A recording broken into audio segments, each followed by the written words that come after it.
Welcome to Brain Vision. So just to offer some contextual information, I'll just draw up on the screen the equations of interest. So we have log P star of the vapor pressure is equal to A minus B over T add C. A, B, C are the coefficients, T is our temperature. We have P star A is equal to YA multiplied by P. P star A is the partial pressure, YA is the mole fraction, and P is the total pressure. So the full form of LFL is the lower flammability limit. So what we have is a flash point of our solvent A is 15, the flash point of our solvent B is 75 degrees Celsius, and then the ambient temperature of our lab is 20 to 25 degrees Celsius.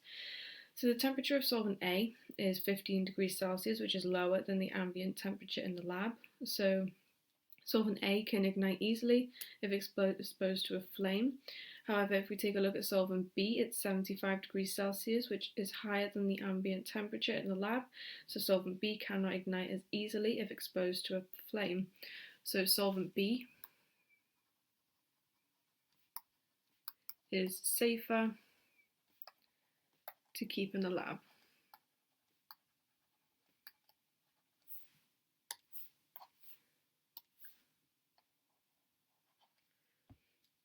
So therefore it must be monitored. The temperature of the solvent A does not rise above 15 degrees Celsius, due to which it must be refrigerated. However, there is no need to put solvent B in the fridge.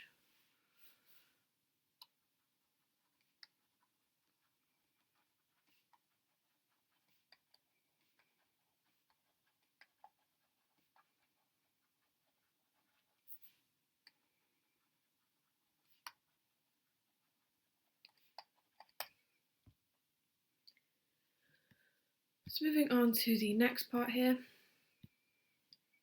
So the LFL of methanol-air is about 6 moles per cent, and the total pressure is 1 atmosphere. So 1 atmosphere we know is equal to 101.325 kilopascals.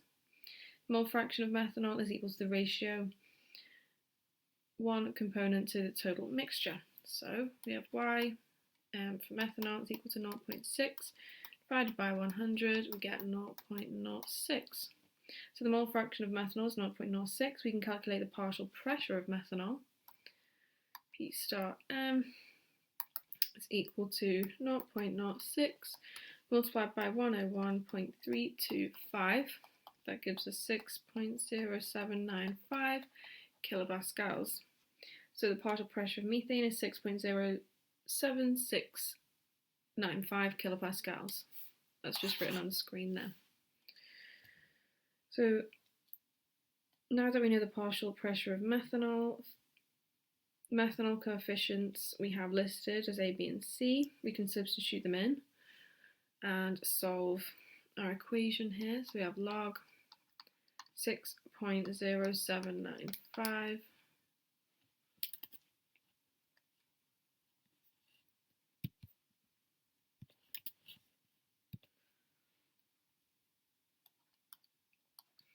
is equal to 16.5785.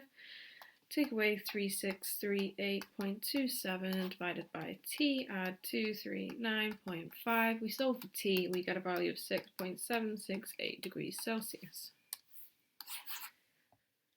So the flash point of methanol and the temperature are closer to each other, therefore the values of flash point can be taken around 7 to 8 degrees Celsius.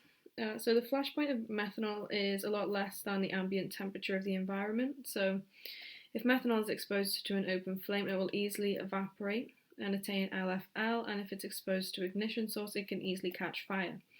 So the common ignition sources we have our sparks, hot plates, Bunsen burners in the lab.